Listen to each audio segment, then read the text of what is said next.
안녕하세요. 오늘은 72번째 시간입니다. 오늘은 서해 접경지역의 경계선 협약 원칙 중 유엔 해양법의 협약의 역사, 주요 쟁점과 문제점에 대한 내용입니다. 유엔 해양법 협약의 역사는 어떻게 되나요? 바다의 헌법이라 불리는 해양법 협약의 정식 명칭은 해양법에 관한 국제연합협약입니다. 1958년 제네바에서 열린 제1차 유엔 해양법 회의에서 국제법위원회가 준비한 초안에 기초하여 영해 및 접속 수에 관한 협약, 공해에 관한 협약, 어업 및 공해의 생물자원 보전에 관한 협약, 대륙붕에 관한 협약의 4개 조약이 채택됨으로써 당시 문제가 되었던 바다에 관한 모든 것이 법제화가 되었습니다. 영해의 폭에 대해서는 과거에 확립된 국제적 기준은 없었으나 강대국을 포함한 5국가들이 3해리를 채택하고 있었습니다. 3해리로서는 연안국의 권리보호가 어렵게 되자 이를 12해리 이상으로 일방적으로 확대하는 경향이 점차 나타났습니다.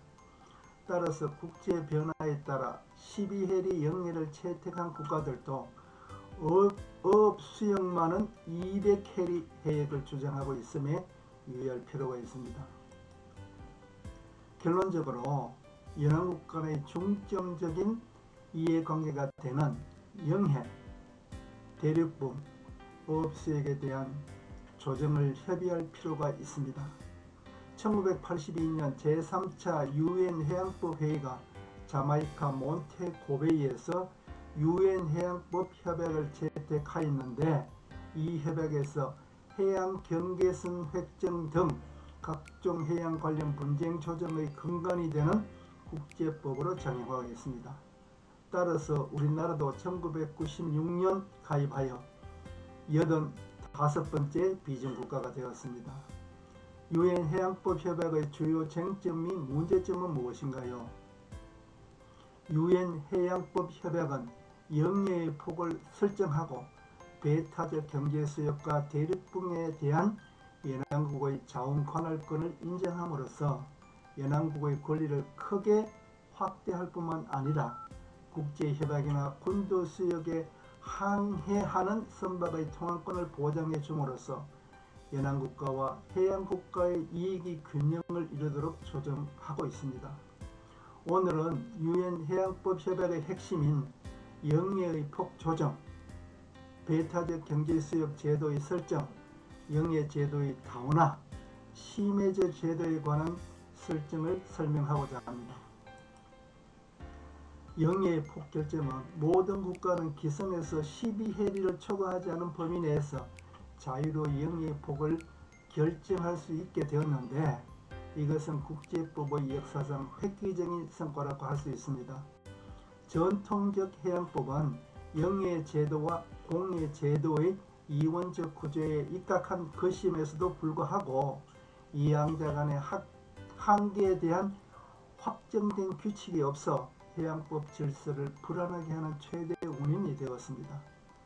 새 협약에서는 영해, 공해 제도 문제가 영해의 폭과 분리되어 합리적인 해결에 이르게 되었고 영해 바깥에 배타적 경제수역을 설치할 수 있을 뿐만 아니라 국제항행용 해협에서도 통항권도 인정되었습니다.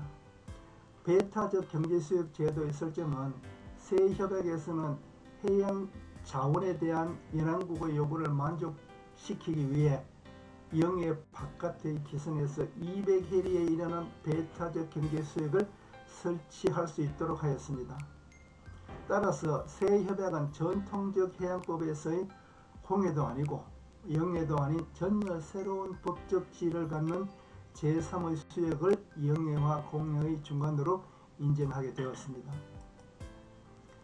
영해 제도의 다운화는 새 협약은 국제항행용 해협에서 군함, 군용기를 포함한 모든 선박과 항공기는 방해받지 않는 통항권을 갖도록 하고 있습니다.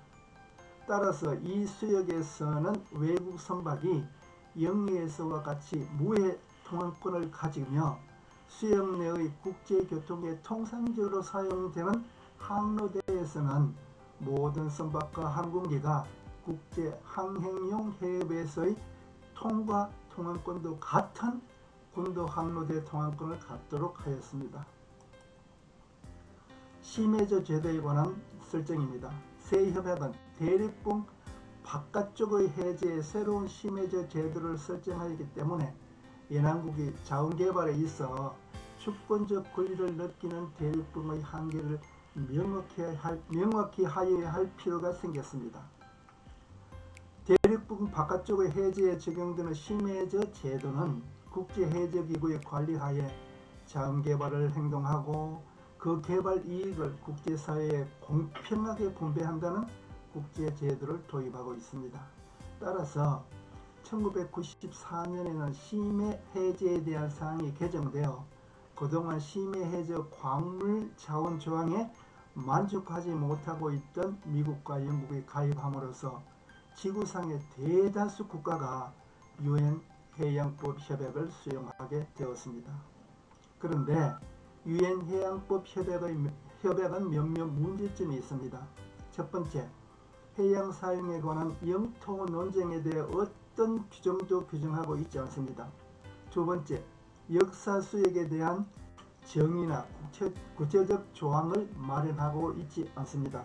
세 번째, 연안 국가에서 떨어진 군도의 경계선에 대한 명확한 정의가 미흡하고 이들이 설명되지 않은 문제들은 자치권, 관할권에 관한 국제적 논쟁을 불러일으키고 있는 중요한 요인들이 되고 있습니다.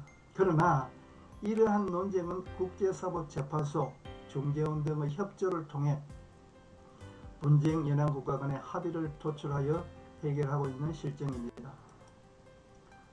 유엔 해양법 협약의 경계선 협상 권고 주요 치론칙은 무엇인가요?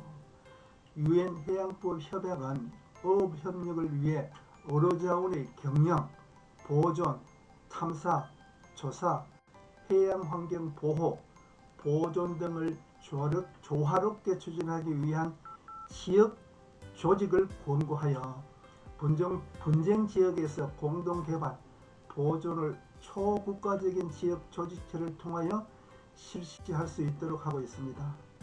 다음은 해양 경계 획정 분쟁에 대한 최근의 국제사법적 판단, 중재재판 결과, 조약상의 국제적 관행 등에 나타난 치론칙입니다. 등거리선 중간선 원칙, 해안선 길이 비례성의 원칙, 지리적 조건 고려의 원칙, 해양 출입 통로 차단 금지의 원칙, 최대 범위의 원칙, 섬에 대한 제한적 역할 부여의 원칙, 중대한 안보 이익 침해 금지의 원칙입니다. 오늘 강의는 여기서 마치고 다음 강의는 방금 얘기한 해양 경계 획정 분쟁에 대한 치론칙은 무엇인가에 대해서 강의하겠습니다. 오늘 강의 시청해 감사합니다.